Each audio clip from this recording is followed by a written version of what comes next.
And we're back at the New Health with Dr. Cheng Ruan, CEO of the Texas Center for Lifestyle Medicine. Welcome back, Dr. Ruan. Hey, thanks a lot. Thanks a lot for having me here. So glad that you're here with us. So we've spoken a bit about your work, a little bit about your clinic, and I know that we've talked before a little bit about loneliness. We mentioned Yes. that last week. I'd love for us to touch a little bit more. You said loneliness is one of our greatest epidemics of our time. Yeah, not one of, it is the greatest epidemic of our time. Okay. And you know, when we look at loneliness, most people think of like actually being isolated. No, but a lot of people like being isolated. My wife loves to curl up and read a book, and I take the kids out to go swim. Like, that's not loneliness. So loneliness is a sense of isolation. So that's the first thing to define. The actual sense of isolation contributes to all chronic disease. This is documented in the WHO, this is documented in the CDC, it's everywhere, right? And so loneliness is the biggest social determinant of health in terms of risk factor for morbidity and mortality. So mortality is how long you live, and morbidity is the disease that gets developed, right? Mm-hmm. So when we look at data, a lot of people with both mental and physical health issues, the more lonely they get, the worse they get.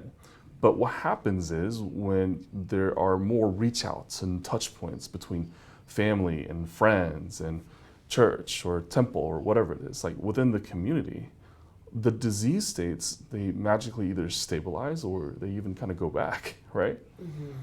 And so the idea that we should see loneliness just as a mental health issue is kind of silly, to be honest with you. And you know, I'm a data guy, so as a data analyst, we look at factors of what's causing disease states. So let's go back to 2018. We're at Texas Center for Lifestyle Medicine. We're a year old, and we're like, you know what? I'm gonna get in because I'm a data scientist and look at what are the factors that's creating disease. Autoimmune, cancer, Alzheimer's dementia, metabolic disorders such as diabetes, right, and hypertension, 5, right? And I was like, okay, what is it? A supplement? Is it a diet? Is it vegan? Is it paleo? Like, yeah. What is it? As it turns out, it's none of the above. Mm-hmm. It's life events. So we had a thing called LE, like life events. Okay. So it could be a marriage, it could be a divorce, it could be a death of a parent, a death of a child, some life event that required the patient to have a switch in identity, okay? And that triggered some change. And sometimes we can see these life events as quote unquote bad, like a death of a parent, but then all of a sudden the disease states start improving. Like what's going on here, right? And so we shouldn't really be labeling things are bad. We should be really labeling, well, what are people doing? Because whenever you have life events like this, you gather your friends, you have the community, you go to church again, right? It's like you all of a sudden adopt this community and that sense of isolation goes down. Right? But what happens is, and we all do this, I do this too, whenever you're going on your day-to-day, you're doing your job, you're doing your thing, you just get stuck in like automatic mode, right? Mm-hmm. And when you get stuck in automatic mode, you don't stop to smell the roses, if you will, right? And your brain is constantly thinking about the future, which we call anxiety, or constantly thinking about the past, which we call depression, okay? Yeah. And neither is really that constructive for health. So when we look at these data points, like these are extremely important data points. So now in 2018, we're like, well, how can we decrease the biggest risk factor in morbidity and mortality? How do we do that? Well, we get people together so they don't feel isolated, they don't feel lonely. So we started groups. Whether it's diabetes or dementia, we had a military veteran group, focus group, and now I think we're up to like 21 groups now, right? It's a lot. And these groups are amazing people that we actually learn from, and we track them over time. So the question is there data that people coming together in groups actually improve disease states? Yes, that was first published in veterans hospitals and veterans programs, right? Now it's published, there's Cleveland Clinic, and all sorts of different places that are published. We even have a publication looking at loneliness isolation and decrease that and improving outcomes as well.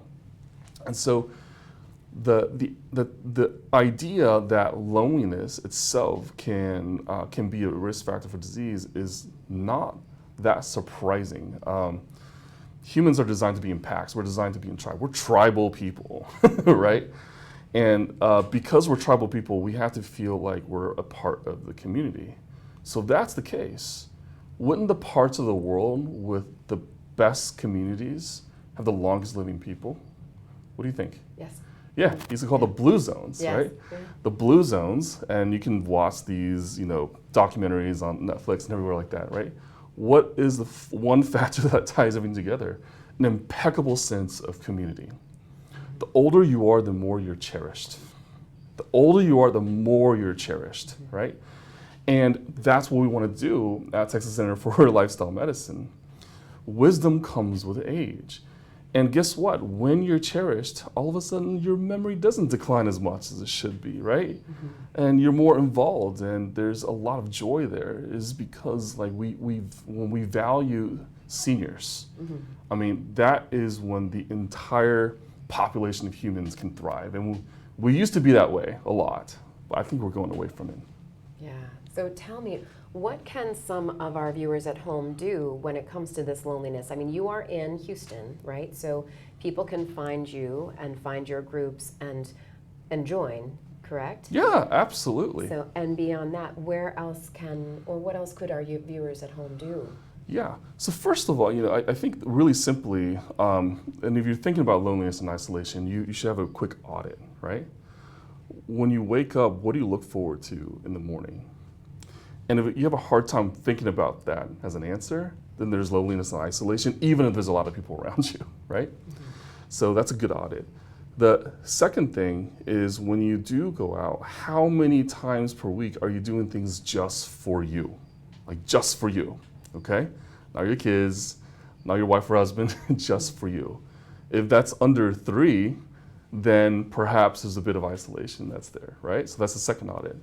And the third audit is ask your family, how have I been showing up and presenting myself to you? That takes some work.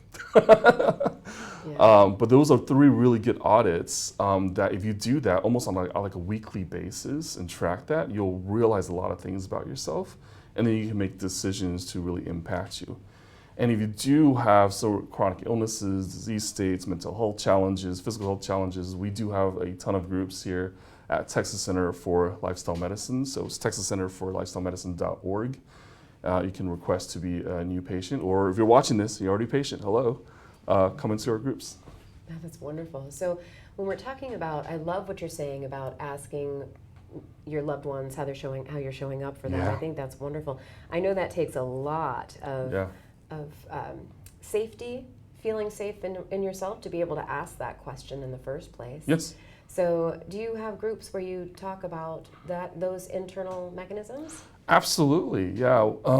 We talk about that more than we talk about anything else. We talk about relationships more than anything else. So Jenny Moreno, she's wonderful. She's a mind-body medicine practitioner in our facility. And we also have a clinical psychotherapist, Tina. They do an amazing job at getting these group discussions out. And I will tell you very often that some patients can only open up in our groups and not necessarily at home, right? Which is a really, really common thing. Or they don't feel like they have anyone to open up to because they don't really understand what they're going through for disease states and stuff like that, right? But it's not an easy thing, especially if you have a history of traumas and triggered and stuff like that. Yeah, so you have people in your facility, they help coax people getting through that and learning how to maybe communicate more with people. Oh yeah, absolutely. That's incredible. You teach language skills or? Communication skills, well, not just skills. I wouldn't say we teach, we listen more than we teach. Okay. And honestly, listening is more important than teaching. And that's what we found. So a lot of times we give space. As long as we give space for people, humans tend to do well. That's great. So no matter what the disease state is, yeah. It's diabetes or it's high blood pressure or cancer, it still seems to be pretty similar format so that people feel the inclusion in the community? Yeah, it's the format's really similar, but the topics are quite different. And we have a lot of rare diseases in our organization because people usually end up seeing us and they have nowhere else to go. And so we have a lot of rare diseases in our population. Actually, our largest programs are actually pretty rare diseases. But they come together, we give them a space. And guess what? I don't make the programs, the patients do. So if patients want a group, like, okay, we can create it for you. So I'm very big on not just creating things because people want it, but creating things because people want to talk about it in a safety net in the community. And people are there, and people in the group know they're there to take, and they're also there to give. It's a two-way street, right? And so every patient contributes to the group. So we can have the same topic on 2 different days. If the patients are very different on 2 different days, the dynamic's totally different too. And the topics are focused more on lifestyle, like this is how you cook, this is how you eat right, or is topics are more like, this Friday we have a group called How Your Belief Systems Stimulate Autoimmune Disease. Oh. We have ones on spirituality, integration of emotional intelligence into daily life. We have groups that are focused on the eating and the diabetes and cooking and stuff like that with my dietitian, Ruben. We work with a local chef here who's executive chef for Levin Baking Company and Levin Cafe on healthy cooking and longevity eating. So the range is very widely cast. And then our favorite groups are Ask the Expert series, where we bring doctors in focusing on a specific topic. And often these doctors are booked out for like a year and no one has access to them. But we love to bring those doctors into the community. And you have access to those doctors, and that's incredible. And covered by insurance, as you said. Yeah, absolutely, yes. So Dr. Ruan, thank you so much for being with us again today. Can you tell everyone what you're working on and how people can reach you, please? Yeah, so you can reach me by searching my name, Cheng Ruan, MD. So I'm usually on Instagram a lot. And for those people who are interested in connecting as a healthcare professional, find me on LinkedIn. Website is texascenterforlifestylemedicine.org. And what I'm working on is adopting technology into our systems. We've developed artificial intelligence technology to look at really complex disease patient cases who help us with diagnosis, and it's becoming a daily thing. We actually diagnosed 2 really rare things on 2 different patients yesterday that over 30 doctors have missed in the past because of our technology. And I'm really proud of my team for developing that. That's incredible. Thank you so much for being with us again, and I know you'll join us next week. Yes, absolutely. Very excited to have you back. And thank you for being with us here on The New Health. Please join us next week, and we'll see you then.